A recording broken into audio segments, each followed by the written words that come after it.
Hello বন্ধুরা, সবাইকে good morning. সবাই কেমন আছো? আশা করি সুস্থ ভালো আছো। আজকে এই ভিডিও ব্লগটা তোমাদের সকাল থেকে শেয়ার করব। এখন বাজে সকাল 6টা। প্রথমেই দেখো ঘুম থেকে উঠে বিছানাটা পরিষ্কার করে নিচ্ছি, নতুন চাদর পাতে নিয়েছি। আজকে বাড়িতে একটা ছোটোখাটো অনুষ্ঠান আছে। কী অনুষ্ঠানটা সবার লাস্টের পর্যন্ত দেখতে থাকবে, অবশ্যই তোমরা জানতে পারবে। চাদর তো হয়ে গেছে, এরপরে আমি টিভিগুলো পরিষ্কার করে নিয়ে লিওকে নিয়ে একটু আদর করতে বসে হলাম। প্রতিদিনকার ডিউটি হচ্ছে আমার সব কাজ বাজ হয়ে গেলে লিওর সাথে 5 মিনিট খেলাধুলা করা। আর ওকে দেখো, যেহেতু বিছানায় চাদর পেতেছি নতুন, ও বুঝতেই পেরেছে যে আজকে বাড়িতে কোনো কিছু আছে, যার জন্য গিয়ে সকাল সকাল এত সব কিছু। এরপরে দেখো ওর সাথে আমি খেলাধুলা করছি একটু, ও কতটা আনন্দ পেয়েছে দেখো। ওর সুখ দুঃখ সবটাই যেন আমাকে ঘিরে। আর ওর যদি কিছু হয়ে যায়, তোমাদেরকে বলে বিশ্বাস করবো না, আমার যেন কোনো কিছুই ভালো লাগে না। তাই আমি সবাইকে বলি, প্লিজ সবাই একটু আমার লিওর জন্য একটু তোমরা প্রে করো, ও যেন সবসময় ভালো থাকে আর সুস্থ থাকে। এরপরে দেখো ওকে নিয়ে তো খেলাধুলা শেষ হয়ে গেল আমার। এরপরে আমি ঘরের বাকি কাজগুলো সেরে নেবো। আজকে অনেক কাজের চাপ, তাই তোমরা ভিডিওটা স্কিপ করো না, তোমাদের সাথে আজকে শেয়ার করলাম, তোমরা অবশ্যই দেখতে থাকো। এরপরে আমি ঘরটাকে ঝাড় দিয়ে নেব ভালো করে। পরিষ্কার করে ঝাড় দেওয়া হয়ে গেলে ঘরটা মুছে নেব, পরিষ্কার করে নেব। সব কিছু মিলিয়ে মিশিয়ে কাজগুলো হয়ে গেলে আমি স্নান করব। স্নান করে পুজো তো দিতেই হবে। এর অন্য একদিন তোমাদেরকে আমার কারখানার ভিডিওটা দেব, যে আমি সকাল থেকে উঠে কি কি কাজ করি। ঘর ঝাড় দেওয়া হয়ে গেলে ঘরটা মুছে আমি স্নানের জন্য রেডি হয়ে নেব। ঠিক আছে, চলো স্নান করে আসি। এখানে দেখো স্নান করে আমার পুজো দেওয়া হয়ে গেছে। তোমাদেরকে পুজো দেওয়ার ভিডিওটা দেখাতে পারলাম না, অন্য একদিন দেখাবো। এরপরে পুজো দেওয়া হয়ে গেলে আমি কি কি করছি তোমরা দেখতে থাকো। এখানে দেখো কত সবজি নিয়ে বসে পড়েছি। হ্যাঁ, তোমরা ভাববে এত সবজি? হ্যাঁ, এই সব সবজি কেটে উঠতে হবে। কত কত সবজি দেখো, সব কেটে আলাদা আলাদা করে সব রেখে দিয়েছি। এখানে 5 রকম ভাজা, বিনস, ক্যাপসিকাম, কড়াইশুঁটি, কী রান্না হচ্ছে সবটাই তোমাদের সাথে শেয়ার করব। অবশ্যই ভিডিওটা স্কিপ করবে না। আর বাড়িতে কী অনুষ্ঠান আছে লাস্ট পর্যন্ত দেখলে তোমরা অবশ্যই বুঝতে পারবে যে বাড়িতে আজকে এত সবজি কাটাকুটি, এত নিজের হাতে একা, এত খাটনি, আর ভীষণ গরম পড়েছে তোমরা তো জানোই। তাও কিছু কিছু ক্ষেত্রে এমন হয়ে যায় যে এই কাজগুলো করতেই লাগে, তাই না? এরপরে দেখো আমি এখানে পেঁয়াজ পাতাগুলোকে সুন্দরভাবে কুচিয়ে করে কেটে নিলাম। পেঁয়াজ পাতা, রসুন পাতা দুটোই আছে এখানে। এইগুলো দিয়ে কী করব তোমরা অবশ্যই দেখতে দেখো। অন্যদিকে কড়াতে তেল গরম করতে বসিয়ে দিয়েছি, তেল গরম হোক। এখানে দেখো আমি 5 রকমের ভাজার জন্য নিয়ে নিয়েছি কুমড়ো, আলু, বেগুন আর বিনস। ভালো করে নুন হলুদ মাখিয়ে নেব ওই 5 রকম ভাজাতে। নুন হলুদ মাখানো হয়ে গেলে আমি সবজিগুলোকে সুন্দরভাবে 5 রকম ভাজাগুলোকে ভেজে নেব।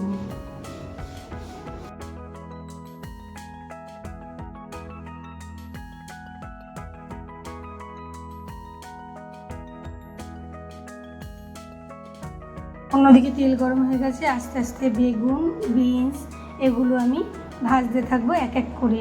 আর একটা অন্যদিকে গ্যাসের মধ্যে আমি কড়াতে মুগ ডাল ভাজা করতে দিয়ে দিয়েছি, যেহেতু মুগ ডালটা ভালো করে ভেজে নিতে হবে।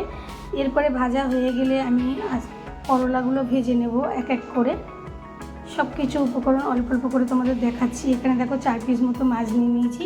মাছে ভালো করে নুন হলুদ মাখিয়ে নেব, নিয়ে সুন্দর করে হাত দিয়ে ম্যারিনেট করে নেব, নুন হলুদ মাখিয়ে নেব মাছটায়। মাখানো হয়ে গেলে মাছগুলোকে আমি কিছুক্ষণ রেখে দেব ম্যারিনেট অবস্থায়, 5-10 মিনিট মতো। তাহলে সুন্দরভাবে নুন হলুদগুলো মাছের মধ্যে মিশে যাবে, আর মাছ ভাজাটা দেখতে আর টেস্টেও সুন্দর লাগবে খেতে। আজকে কি কি রেসিপি আমি করেছি তোমাদের সাথে শেয়ার করব। অন্যদিকে ডালগুলো আমি সেদ্ধ করতে দিয়ে দিয়েছি।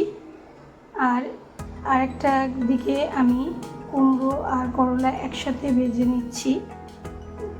যেহেতু সামান্য সামান্য 5 রকম ভাজা, তাই জন্য একসাথে দিয়ে দিচ্ছি। তারপরে মাছগুলো এক এক করে আমি 4 পিস মাছ আমি একসাথেই ভেজে নিচ্ছি। যেহেতু ননস্টিকের করার জায়গাটা তো অনেক বড়, এরপরে দেখো তোমরা তো জানো আমার গলার প্রবলেম আছে, ওষুধ খেতে বসে পড়েছি। আর ওষুধ খেতে বসে পড়েছি তার মানে ও আমার কোলে উঠে আদর খাওয়ার জন্য চলে এসেছে। দেখতেই পাচ্ছ কোলের ওপরে উঠে বসে পড়েছে, কোল থেকে মোটে নামবে না। এরপরে আমি ওষুধগুলো চলো খেয়ে নিই, তারপরে আর কি কাজ করব তোমাদের সাথে সবটাই শেয়ার করব। সকালবেলা উঠে ঘুম থেকে উঠে ওষুধ খাওয়া আমার মেন, ওষুধ না খেলে আমি থাকতে পারবো না। তাও প্রায় সময় আমি ভুলে যাই ওষুধগুলো খাওয়ার জন্য। আমার ইউটিউবে অনেক বন্ধুরা আছে যারা আমাকে এতটাই ভালোবাসা দেয়, যারা আমাকে বলে, মনে করে দেয় প্রতিদিন যে আমি ওষুধ খেয়েছি কি না। তার জন্য অনেক অনেক থ্যাঙ্কস, অনেক অনেক ভালোবাসা তোমাদেরকে, যে তোমরা আমাকে এতটা ভালোবাসো যে আমাকে তোমরা মনে করিয়ে দাও আমি ওষুধ খেয়েছি কি না। এরপরে দেখো আমার ওষুধ খাওয়া তো শেষ, কাজ তো করতেই হবে, তার সাথে একটু টিফিনও খেতে হবে। টিফিন বাইরে দিয়ে কিনে নিয়ে এসেছিলো পরোটা ঘুগনি, এদিকে পরোটা ঘুগনি খাওয়াও শেষ। এদিকে মাছ ভাজাগুলো দেখছো কত সুন্দর লাল লাল হয়ে মাছ ভাজাগুলো হয়ে গেছে। এই মাছ ভাজাগুলো তুলে নেওয়ার পরে তারপরে আমি কি করব, দেখো নুন হলুদ মাখানো চিংড়ি মাছগুলোকে রেখে দিয়েছি। এই চিংড়ি মাছগুলোকেও নুন হলুদ মাখিয়ে রেখেছি। মাছ ভাজা হয়ে গেলে এখানে আমি চিংড়ি মাছগুলোকে সুন্দর করে ওই তেলের মধ্যেই লাল লাল করে ভেজে তুলে নেব। আমার রেসিপিগুলো তোমরা অবশ্যই কমেন্ট করে জানিও কেমন লাগে। কিন্তু আজকে শুধুমাত্র পার্টিকুলার রেসিপি দিইনি, আজকে আমার বাড়িতে যে অনুষ্ঠানটা ছিল সেটা তোমাদের সাথে তুলে ধরেছি। আর কি রেসিপি রান্না হয়েছে সেটাও তোমাদের সাথে দিয়েছি। অবশ্যই কমেন্ট বক্সে এসে জানাবে তোমাদের মতামত, তোমাদের কেমন লাগলো ভিডিওটা। এরপরে দেখো ডাল তো সেদ্ধ হয়ে গেছে, ওদিকে মাছের ঝালটাও বসিয়ে দিয়েছি। মাছের ঝাল আমার কমপ্লিট, ওপর থেকে ধনেপাতা দিয়ে দিয়েছি। পুরো ভিডিওটা দেখালাম না কারণ অনেকটাই টাইম লাগবে, হাতে অতটা সময় নেই। এদিকে তো মাছের ঝাল, ওদিকে ডাল হয়ে গেছে, চিংড়ি মাছও রান্না হয়ে গেছে। এখানে আমি বিনস আর গাজর আমি ভাজা করতে দিয়ে দিয়েছি। অন্যদিকে টমেটোমের চাটনি হয়েছে খেজুর আমসত্ত্ব দিয়ে। বলতে পারো ছোটোখাটো একটা অনুষ্ঠান আমাদের বাড়িতে। তোমাদের সাথে অবশ্যই পরিচয় করাবো কার অনুষ্ঠান, কার জন্য আমি সকাল থেকে উঠে এত কিছু রান্না। অন্যদিকে দেখো চিকেনগুলো সুন্দরভাবে আমি ম্যারিনেট করছি। চিকেন দিয়ে কী হবে জানো তো, চিলি চিকেন হবে। আজকে আমার বাড়িতে যে অতিথির আজকে এত অনুষ্ঠানটা, সে চিলি চিকেন খেতে খুব ভালোবাসে, বিশেষ করে আমার হাতে। তাই আজকে ওরই পছন্দের একটা রেসিপি তৈরি হচ্ছে, ফ্রায়েড রাইস আর চিলি চিকেন। তার সাথে তো ভাত তো আছেই। চলো চিলি চিকেনটা বানাই আর তোমাদের সাথে অবশ্যই শেয়ার করে নিই। এখানে দেখো রাইসও বসিয়ে দিয়েছি, রাইসগুলো তৈরি হওয়া পর্যন্ত অপেক্ষা করব। এখানে চিলি চিকেনের পকোড়াগুলো আমি এক এক করে ভেজে থালায় তুলে নিয়েছি। অন্যদিকে পেঁয়াজ ক্যাপসিকাম সব ভাজা শুরু হয়ে গেছে চিলি চিকেনের জন্য। চিলি চিকেনটা আমি রেডি করে নেব, তারপরে তোমাদের সাথে শেয়ার করব আর কি করছি। ভিডিওটা তোমরা অবশ্যই স্কিপ করো না, দেখতে থাকো। দেখো চিলি চিকেনের পকোড়াগুলো দিয়ে দিয়েছি। এখানে গ্রেভি আমার তৈরি হয়ে গেছে, খুব বেশি জোর করবো না, ড্রাই করব। এরপরে ওপর থেকে আমি একটু অ্যারারুটগুলো দিয়ে দেব, দিলেই আমার একটু নেড়েচেড়ে রেডি হয়ে যাবে ড্রাই চিলি চিকেন। ঠিক আছে, এরপরে আমি কি রেসিপি রান্না করলাম তোমাদের সাথে শেয়ার করব। চলো দেখা যাক। দেখো প্রথমে এখানে কাতলা মাছের কালিয়া, চাটনি, চিংড়ি মাছ 5 রকম ভাজা, চিলি চিকেন, ফ্রাইড রাইস আর এখানে চিকেন পকোড়া। এখানে দেখো প্লেটটাকে আমি সুন্দর করে সাজিয়ে নিয়েছি, খুব বেশি সাজাতে পারিনি। Fried rice, chilli chicken, salad, chicken pakora. এখানে কী দিয়েছি দেখো, ভেজ ডাল, এখানে বেগুন ভাজা, বিনস ভাজা, আলু ভাজা, করলা ভাজা, কুমড়ো ভাজা দিয়ে রাইস। এখানে আছে 5 রকমের মিষ্টি, পাঁপড়, চাটনি, কাতলা মাছের কালিয়া, চিংড়ি মাছ। এখানে ধান দুব্বো নিয়েছি। এখানে দেখো কী খেতে ভালোবাসে, Kurkure, less, Cadbury, Frooti, dairy milk, 5 star, এগুলো দিয়ে প্লেট একটা সাজিয়ে দিয়েছি। আর তার সাথে আছে জল, ওটা তো দিতেই হবে গরমে, তাই না বলো? ও তো দেখে খুব খুশি যে কাকি 2খানা প্লেট। চলো আজকে হলো ওর আইবুড়ো ভাত, তোমাদের বিয়ের ব্লগটা দেবো, তোমরা অবশ্যই একটু অপেক্ষা করো। আমার বাড়ির পাশেই থাকে, বলতে পারো খুব ভালোবাসে। ছোটোবেলা থেকে আমি আসার পর থেকে ওকে চিনি। ও খুব মিশুকে একটা মেয়ে, খুব সুন্দর কথাবার্তা ওর। আমি চাই, আশীর্বাদ করছি, আমি চাই ও খুব ভালো হোক আগামী দিন। ওর আমাদের বাড়িতে খুব ভালোবাসা পায় ও আমাদের থেকে, ঠিক আছে? আর আমি আসার পর থেকে ওকেই চিনি। আমি রাস্তায় বেরোনো, ঘুরতে যাওয়া, একসাথে সব কিছু বন্ধুর মতো করে হতে পারি, সম্পর্কে কাকি হই, পাশাপাশি কিন্তু এতটাইও কাছের তোমাদেরকে বলে বোঝাতে পারবো না। ওর বোনও আসার কথা ছিল, বোন আসেনি। আশীর্বাদ করা হয়ে যাওয়ার পরে নমস্কার করছিল, আমি বললাম না, কিন্তু বললো না নমস্কার করতে দাও তুমি। আমি বললাম ঠিক আছে তুমি ভালো থাকো। এরপর ওকে একটা ছোট্ট গিফট দিলাম আমি আইবুড়ো ভাত খাইয়ে। গিফটটা ওকে বললাম তুমি খুলে দেখো পছন্দ হয়েছে কি না। তা ও বললো ঠিক আছে আমি খুলছি। যেহেতু দেখো শাড়ি তো আজকালকার মেয়েরা বিয়ের পর পরে না, আর ও আমাদের বাড়িতে নিয়ে 18 নম্বর আইবুড়ো ভাত খাচ্ছে। এখনও ওর 18 জায়গায় বাকি, দুবেলা করে আইবুড়ো ভাত খাচ্ছে। বলছে গরমে আমি নাজেহাল হয়ে গেছি। এরপরে ও ব্যাগটা যখন খুলছে দেখে বলছে জাস্ট কালারটা এত সুন্দর হয়েছে কাকিমা, আমি তোমাকে বলে বোঝাতে পারবো না, খুবই সুন্দর হয়েছে। আমি বললাম তুমি বিয়ের পরে এদিক ওদিক ঘুরতে যাবে, এটা নিয়ে যাবে। ওর দেখে খুব আনন্দ হয়েছে, খুশি হয়েছে, ব্যাগটা আমার খুব ভালো লেগেছে। এরপরের দিন সব কিছু তো মিটে গেল।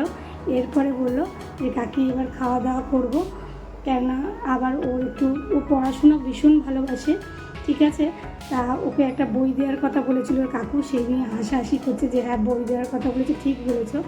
তো ও বলছিল আমি কিছু যাই না যাই শ্বশুরবাড়িতে বইয়ের র্যাক নিয়ে যাব, পড়াশোনায় ভীষণই ভালো। এরপরে খাওয়া দাওয়ার পালা। তো ও বলছে এত গরমে 2খানা প্লেট দিয়েছি, আমি সবার বাড়িতে একটা প্লেট পেয়েছি, তোমার বাড়িতে ভাত আর রাইসের প্লেট। ঠিক আছে চলো এবার খাওয়া দাওয়ার পর্বটা শুরু করা যাক, কেননা অনেকটাই বেলা হয়ে গেছে। সকাল থেকে তো এত আয়োজন হলো, এবার খাওয়া দাওয়ার পালা। বলছি আমি কোনটা ছেড়ে কোনটা খাবো বুঝে পাচ্ছি না, কিন্তু তুমি যখন দিয়েছো আমি সব কিছু অল্প অল্প করে খাবো। ও এতটাই ভালো, দেখো সব বলছে এত তো পারবো না, একটু একটু করে খাবো। তারপরে আমার যে প্রিয় খাবারটা ফ্রায়েড রাইস চিলি চিকেন সেটাই খাবো। তাহলে বন্ধুরা আমার আজকের ভিডিওটা এতটা পর্যন্ত শেয়ার করলাম। এরপরে খাওয়া দাওয়ার পালা তো শুরু করতেই হবে, অনেকটাই বেলা, তোমরাও খাওয়া দাওয়া করে নাও। অবশ্যই ভালো থেকো, সুস্থ থেকো। আমার ভিডিওটা কেমন লাগলো, এর নেক্সট ভিডিও আসতে চলেছে বিয়ে থেকে আইবুড়ো ভাত পর্যন্ত, রিসেপশন পর্যন্ত। তোমরা অবশ্যই পাশে থাকবে, সাথে থাকবে। ঠিক আছে, আজকের মতো ভিডিওটা তোমাদের সাথে এখানেই শেষ করলাম। একটা কমেন্ট আর লাইক শেয়ার সাবস্ক্রাইব করতে ভুলো না। অবশ্যই পাশে থেকো, তোমাদের পাশে থাকাটা আমার পক্ষে অত্যন্ত দরকার, যাতে তোমাদের হাত ধরে আমি এগিয়ে যেতে পারি। আজকের মতো ভিডিওটা এখানেই শেষ করলাম। টাটা।